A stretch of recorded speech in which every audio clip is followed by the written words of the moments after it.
Donc, on est dans le cadre du soutien fort de l'ouvreur après une réponse majeure au palier de 1.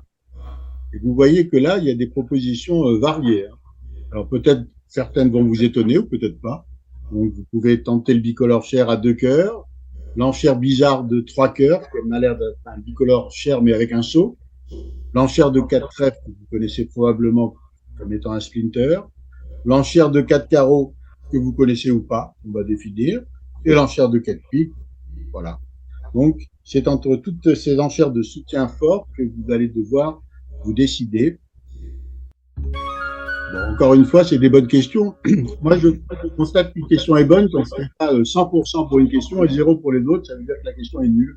Donc là, il y a un petit peu de tout. Voilà. 7%, 16% pour 3 cœurs, 28% pour 4 frères, 43% pour 4 carreaux et 6% pour 4 piques qui était l'enchère la moins appréciée, ce que je comprends assez bien. Alors, on va discuter là, bien sûr. Bon, alors, la première chose que je vais vous dire, il faudrait que Michel Bessis, qui écoute, ne se bouche les oreilles parce que lui, sa façon de compter ne correspond pas du tout à la mienne, donc il va tomber dans les pommes, je pense.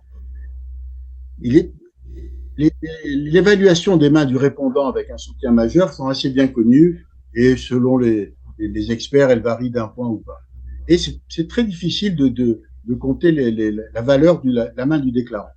Moi, je vais vous donner un petit conseil qui va vous simplifier la vie. C'est moi, je compte mes points d'honneur. Voilà.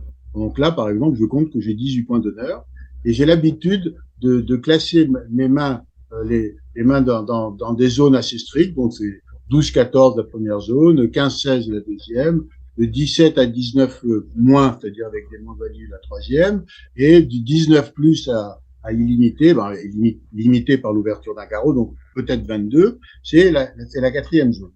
Alors vous me direz, d'accord, les points d'honneur, mais quand on voit une main comme ça, c'est pas la même qu'une main 4-4-3, donc ça, je suis conscient aussi.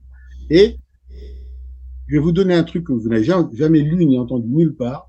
Quand vous avez une distribution 6 et 4, d'accord, une couleur sixième à côté de votre soutien, vous ajoutez 2 points d'honneur. Vous comprenez? 2 points d'honneur. C'est-à-dire que cette main, elle vaut 20 H. Donc, à partir du moment où elle vaut 20 H, elle doit être enchérie comme une main de quatrième zone et pas comme une main de troisième zone. Si vous avez une main 5-4-3-1, elle vaudra un point de moins, mais elle vaudra un point de plus qu'une main 4-4-4-1. En point d'honneur, comptez-les simplement en point d'honneur, vous aurez toujours l'idée dans quelle zone vous vous trouvez. Toujours, toujours, toujours. Alors ici maintenant, donc je considère que j'ai une main extrêmement forte. Et voici les diverses propositions. La première est un bicolore cher. Alors, l'avantage d'un bicolore cher, c'est qu'il est forcing pour un tour, il est auto-forcing, mais il n'est pas forcing de manche.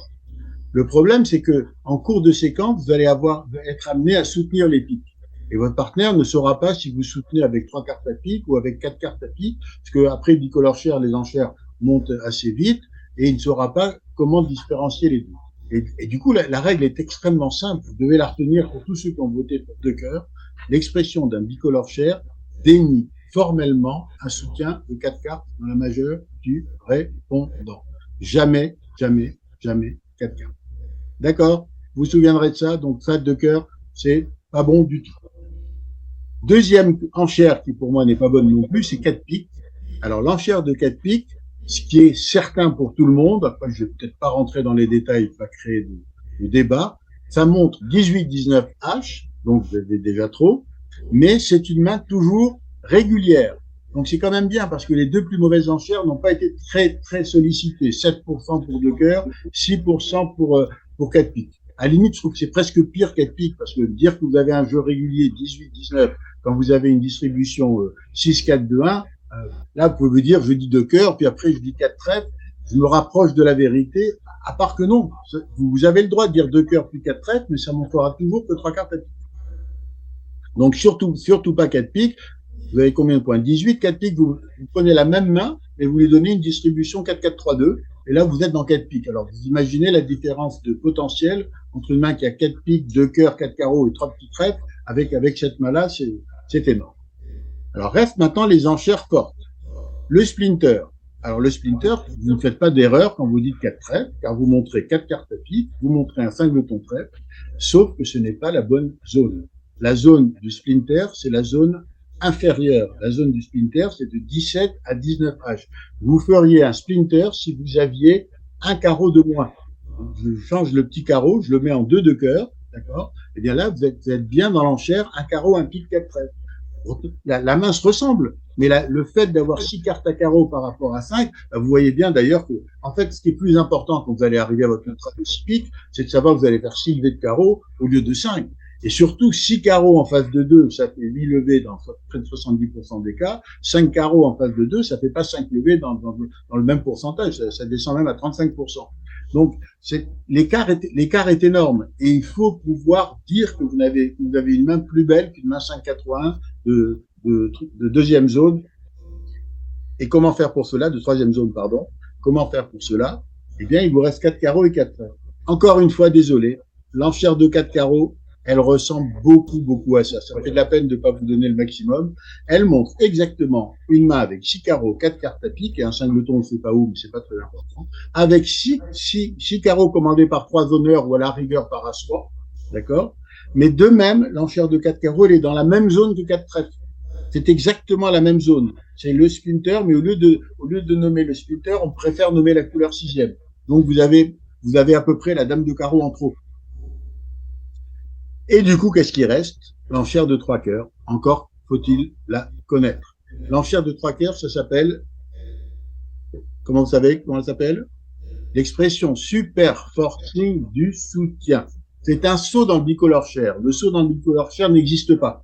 Et donc, on lui a, alors, il y en a qui jouent évidemment un carreau, un pique, 3 cœurs, bicolore 6 carreaux, 5 cœurs. Ça n'est pas du tout dans nos gènes. Donc, quand on a 6 carreaux et 5 cœurs, soit on dit 2 cœurs, soit on dit 3 cœurs, soit on ouvre d'un cœur si la main est minimale.